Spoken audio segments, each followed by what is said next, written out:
ఇయాల మా ఇంద్రబాబు మహానేడు అనే ఓ కార్యక్రమం పెట్టిండట. మరి ఆ మహానేడుకు ఎవలెవలు పోతున్నారు, మా ఇంద్రబాబు ఆడ ఏం మాట్లాడుతాడు, డూపర్ 6 హామీల గురించి మాట ఎత్తుతాడా లేదా, ఇంతకు ఈ మహానేడు సభకు జనజాతర ఎట్లున్నదో చూద్దాం పాండ్రుల్లా. జయము జయము ఇంద్రన్న జయము నీకు ఇంద్రన్న, జయము జయము ఇంద్రన్న జయము నీకు ఇంద్రన్న, నీకెవరు తిరుగులేరయో ఇంద్రన్న, నీకెవరు సాటి లేరయో ఇంద్రన్న. అయ్యో, ఈ మహానేడుకు ఒక్కడే కార్యకర్త వచ్చిండా? ఇంతకు ఈ ఇంద్రబాబు ఎక్కడ మరి? అబ్బో, బిల్డప్ బాబాయికి మించున్నట్టున్నాడు కదా. అక్కడ ఉన్నదే ఒకరు, అయినా కూడా ఏదో లక్షల మంది వచ్చినట్టు బిల్డప్ చూడుండ్రి ఎట్లిస్తున్నాడో. తమ్ముళ్ళు అందరికీ నమస్కారం. ఇంద్రబాబు గారు ఇక్కడ ఒక్కడే ఉన్నానండి, జనం ఊరు రాలే. నేను మన పార్టీని పోటు పొడిచి గుంజుకున్నారు అంతే కదా. ఏ సారీ, మన పార్టీ అధికారంలోకి వచ్చింది. ట్యాంపరింగ్ చేసే కదా. చేస్తావున్నావా? ఏం మాట్లాడుతా ఉన్నావు నువ్వు?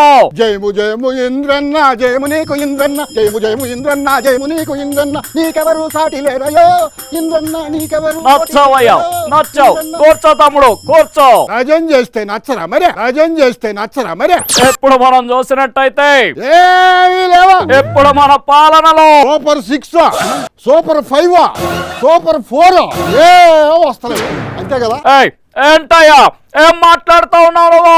ఇంగ్లీష్ మీడియం మీకు నచ్చదనే తెలుగులోనే మాట్లాడుతున్నా. ఏం తమ్ముడు, మీకేం తక్కువ చేశాను నేను? అసలు చేస్తే కదా తక్కువ ఎక్కువ అని చెప్పేదాన్ని. తమ్ముళ్ళు చూసారా, కావాలని ఇతను అలా మాట్లాడుతూ ఉన్నాడు.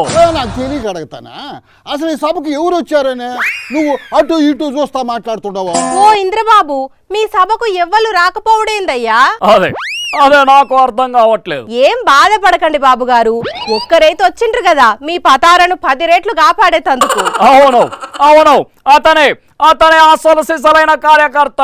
తమ్ముడు నచ్చావు నాకు. నువ్వు మాత్రం నాకు నచ్చలేండి అసలు. ఒక్కడి చెప్పు తమ్ముడు, ఎవరు రాని ఏ సభకు నువ్వు మాత్రమే ఎందుకు వచ్చావు చెప్పు, నాకు తెలుసుకోవాలనుంది చెప్పు. నేను ఒక్కడే కాదులేవా, కొందరు వచ్చారు. నువ్వు ఎప్పుడైతే మైకు పట్టుకున్నావో పరిగెత్తుకొని పోయారు. అవునా, మరి నువ్వు ఒక్కడివే ఎందుకున్నావు? నువ్వు మాట్లాడడం అయిపోయినాక నేను మాట్లాడదామని. ఏం మాట్లాడాలనుకుంటున్నావు? ఏదే బాబు, మా క్వాలిటీ మధ్య ఏదే. ధరలు తగ్గిస్తా అన్నావు, ఎక్కడ తగ్గించావు? ఇంకా పెరిగినాయి కదా. బెల్ట్ షాపుల్లో అయితే 50 రూపాయలు ఎక్కువ వసూలు చేస్తున్నాడు. సంపద సృష్టించాలి కదా. ఏందయ్యా సంపద సృష్టి? ఇంకొక ఇల్లు కట్టుకుంటావా ఏందా? అట్టా తోడివే ఆ రోజు క్వాలిటీ మధ్య ఎందుకు అన్నావా? ఇప్పుడు నాశనం ముందు ఎందుకు అమ్ముతున్నావు? నువ్వు తాగున్నావు, దగ్గరకు రావద్దు. నువ్వు ఇచ్చిన క్వాలిటీ మధ్యమే కదయా, ఇవాళ తాడో పేడో తేల్చేస్తా. నా పెగ్గులో ఐసు మొక్క. బాబుగారు మీరిచ్చిన ఆ చీపు మందు తాగి అంత పిచ్చిగా చేస్తుండాయన చాలా రోజుల నుంచి. కనపడితే కొరుకుతాడు. పారిపోండ్రి. అవునా అయితే జంప్. ఈదుల్లా మా ఇంద్రబాబు మహానేడు సభ పరిస్థితి అన్నట్టు మర్చిపోయినా, ఇవాళ చంద్రబాబు మహానాడు సభ పరిస్థితి కూడా ఇంచుమించు ఇట్లనే ఉన్నదట. బాబు మాట్లాడుతుంటేనే వచ్చిన జనం ఎటోళ్ళటే వెళ్ళిపోయిండ్రు. ఇట్లున్నది మహానాడు పరిస్థితి.